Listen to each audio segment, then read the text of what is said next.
খুব বৃষ্টি হলে আর 5 জনের মতো আমারও কেমন যেন কষ্ট হয়।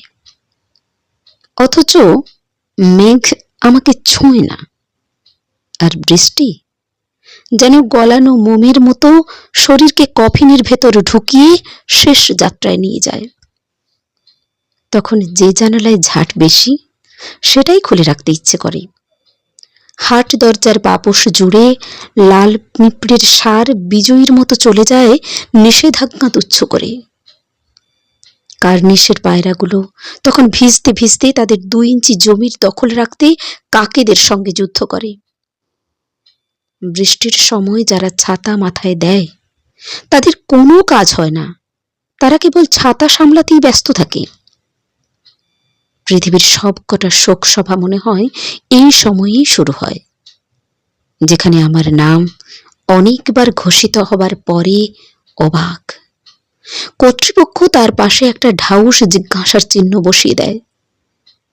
আমি নেই, নেই কোথাও আমার এই ঘরের ভেতর। তখন জনাচারেক লোক গোল হয়ে বসে কোনো মৃত মানুষকে এক মনে ডেকে আনতে চেষ্টা করে, আর ঠিক তখনই আমি স্পষ্ট শুনতে পাই আমার নাম। আমি রোমাঞ্চিত হয়ে এ ঘর ও ঘর ছোটাছুটি করতে থাকি আমার সেই পুরানো জামাটার জন্যে। হোলি আর শ্মশান যাত্রায় নতুন জামা পরতে নেই, দাগ লেগে যায়।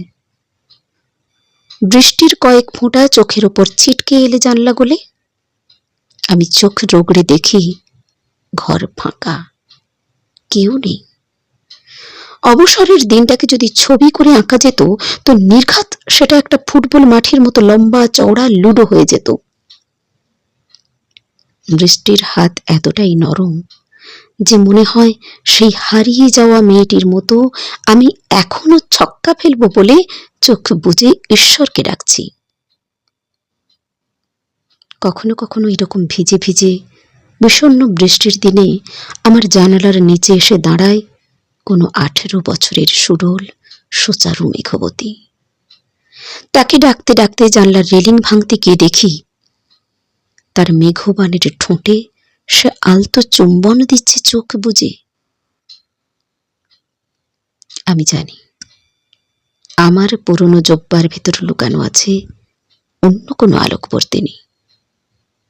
জানি সে গেছে অন্ধকারের গুহার ভেতর। তার না ফেরা পর্যন্ত এই বৃষ্টি হতে থাকবে আমাদের প্রাচীন শহরে।